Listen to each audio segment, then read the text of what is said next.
Hello साथीहरू, welcome to my YouTube channel.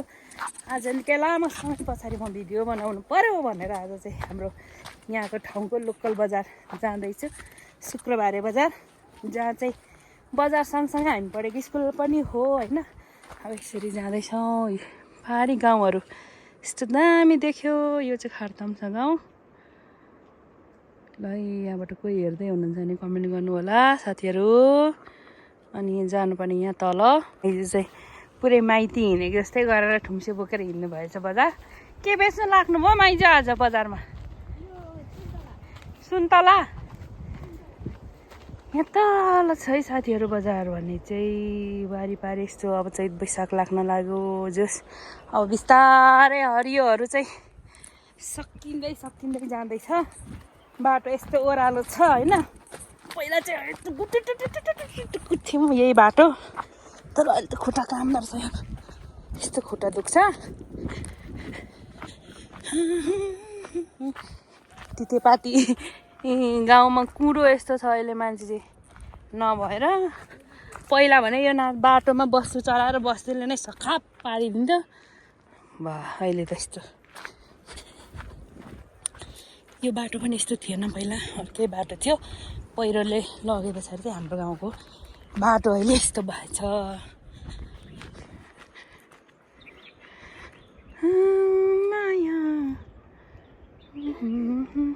यो डाँडा पारी गयो भने दिक्तेल, यता ओखलढुङ्गा, सोलु, सल्लेरी यता पर्छ।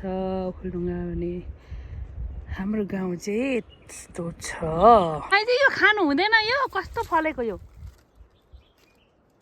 लगा यहाँ हो। यो भोगटे खानु हुँदैन।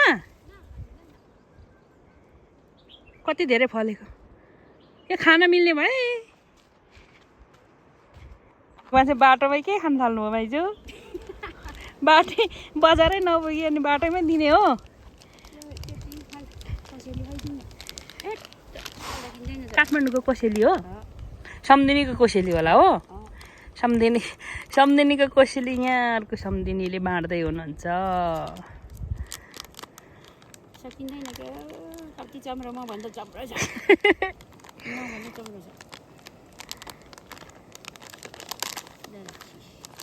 एउटा मात्रै माइजू, मलाई धेरै गुलियो होला। एउटा मात्रै खान्छु भयो।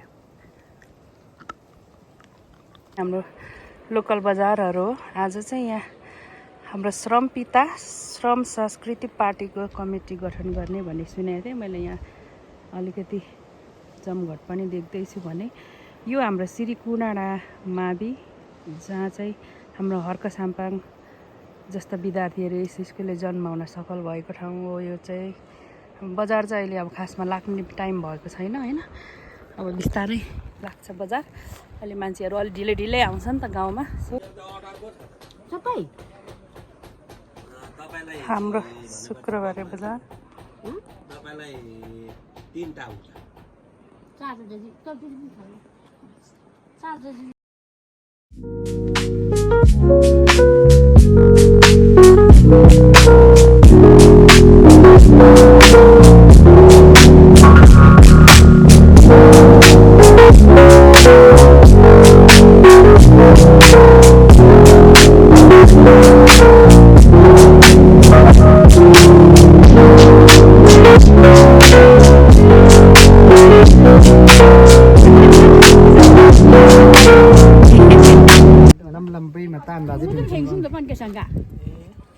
सुन्तला हाम्रो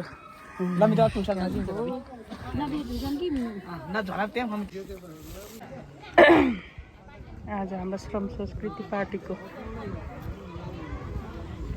समिति गठन हुने अरे सुने जस्तो गरिरहन्छु म होइन। दोहोरै तेरै पो सोध्छ नि त। तपाईँ र मेरो त भिडियो देखेर तर्पेर के मेरो दाजुको जोस राम्रै छ।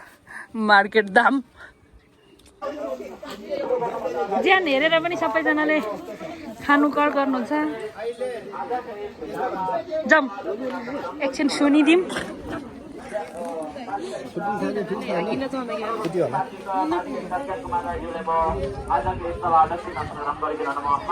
कुमार चामलिङ राई उहाँलाई विशेष अतिथिको आसन ग्रहण गरिदिनु म हार्दिक अनुरोध गर्दछु।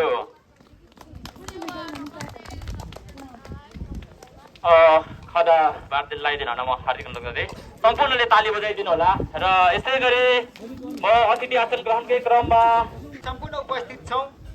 तर योभन्दा अगाडि कुनै दलमा अनि कुनै हरेक सङ्घ संस्था जेमा पनि हामी आबद्ध छौँ र म अलिकति मेरो संक्षिप्तमा म समय पनि अलिकति खड्किएको कारणले म मेरो जीवनीलाई म भन्न चाहन्छु।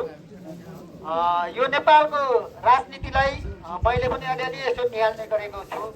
त्यही भएकोले गर्दा मैले चाहिँ अहिलेसम्म भन्नै पर्दा नेकपा माओवादी केन्द्रमा आस्था राखेको व्यक्ति हुँ र मैले हिजो पनि हाम्रो पक्षहरूको निम्तोमा कतिजना पुग्नुभयो सुन्नु पनि भयो। मैले भन्ने गरेको थिएँ र भन्ने पनि गर्छु। यो देशलाई परिवर्तन ल्याउनलाई मात्रै यो त्यो बेला म जन्मिएको थिएँ या थिइनँ। यो पञ्चायतकालको समयमा निर्दल अनि ठुलो हुनेवाला केही छैन। तर सक्दो सहयोग उहाँलाई गर्नुपर्छ, उहाँको पार्टीलाई गर्नुपर्छ। किनकि उहाँले अघि नै मैले भनिसकेँ नीति नियम कानुन बनाउनलाई त माथि आफ्नो बहुमत चाहिन्छ नै। त्यही भएकोले गर्दाखेरि उहाँलाई हामीले सक्दो सहयोग गरौँ। हाम्रो मत जे भए पनि हामीले यही धरतीमा जन्मेर आएका छौँ, यही धरतीलाई टेकेका छौँ, यही धरतीमा हामी मिलाएर जाने हौँ। त्यही भएकोले गर्दाखेरि उहाँको चुनाव चिन्ह माटोमा हामीले मतदान गरौँ। गराउने नै छु र म यहाँहरूलाई एउटा जानकारी पनि गराउँछु। र हो हिजो विगतमा पनि धेरै यो ठाउँमा पार्टीका धेरै चाहिँ कार्यक्रमहरू हुन्थ्यो र अध्यक्ष चलाएको हिजोसम्म कलम त्यसलाई मैले परित्याग गरेर आज यस हाम्रो नितान्तै आवश्यकता र जन्जिर आवश्यकता कर्मठ निष्ठताको हैसियत बोकेर म तपाईँको अगाडि यो 2 शब्द बोलिरहेको छु। यसर्थ म भन्न चाहन्छु अन्य त पार्टीहरू हाम्रो विरोधीमा मान्दिन। उहाँले पनि यस हाम्रो श्रम संस्कृति पार्टीमा आबद्ध हुनको लागि आह्वान गर्न चाहन्छु। सम्पूर्ण जेन्जी भतिजहरूले पनि आह्वान गर्न चाहन्छु। उहाँहरूको यो 27 घण्टाको चाहिँ एउटा अकल्पनीय योगदानले गर्दाखेरि नेपाल एक किसिमको ज्वालामुखी त के विश्वमा प्रदेश लागिरहेको छ। त्यसको साथसाथै यसमा महान अभियानका साथ अगाडि हाम्रो श्रम संस्कृति पार्टी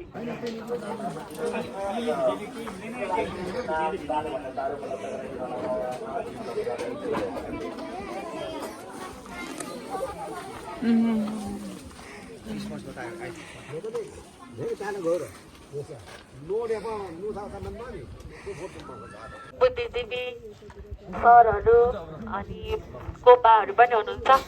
उहाँहरू सबैजनालाई एकै मुद्दामा सम्बोधन गर्न चाहे र आज म यहाँनिर केपिलास गढी वार्ड नम्बर 1 फेदीको शुक्रबारे बजारमा उपस्थित भएको छु र बिहानै भन्दा पनि ठ्याक्कै 10 बजीतिर 81 उहाँहरूले चाहिँ फेदी जानुपर्छ भनेर सूचना दिनुभयो। अनि मलाई चाहिँ खोटाङ जिल्लाको ठाउँ कुना घुम्न मन थियो। किनभने आजभन्दा अगाडि जति पनि हाम्रो नेताहरू हुनुहुन्थ्यो नाम त तोक्दिन तर पनि तपाईँ हामी सबैजनालाई थाहा छ उहाँहरूले चाहिँ खोटाङ जिल्लामा के कति विकास गर्नुभएको रहेछ त भनेर चाहिँ मलाई प्रत्येक वडा, प्रत्येक गाउँपालिका, प्रत्येक नगरपालिका घुम्न मन थियो। जुन मैले 8वटा गाउँपालिका घुमेर एक्सपिरियन्स गरिसकेँ होइन। बाइकको पछाडि आफ्नो कपडाहरू अनि टी सर्टहरू बोकेर यति ठाउँसम्म पुगेँ 2-3 हप्ताको अन्तरालमा र मैले धेरै ठाउँमा एक्सपिरियन्स लिएँ कि हाम्रो नेताहरूले चाहिँ के काम गर्नुभएछ अहिलेसम्म यति बेलासम्म होइन। एक पटक मात्र होइन, पटक जितेको नेताहरूले चाहिँ कति काम गर्नुभएछ भनेर मैले एक्सपिरियन्स लिएँ होइन। मेरो ढाड चाहिँ झन्डै भाँचियो बाइकको पछाडि हिँडेर। यति बाटो खराब तपाईँको गाउँपालिका वडाको त कुरै छोडौँ हाम्रै नगर बिस्तारै सुधार्दैछ।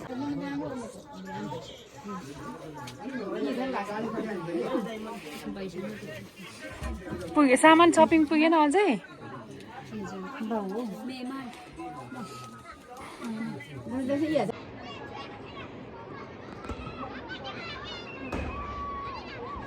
लाली गुराँस 22 र सुनाखरी चाहिँ 15।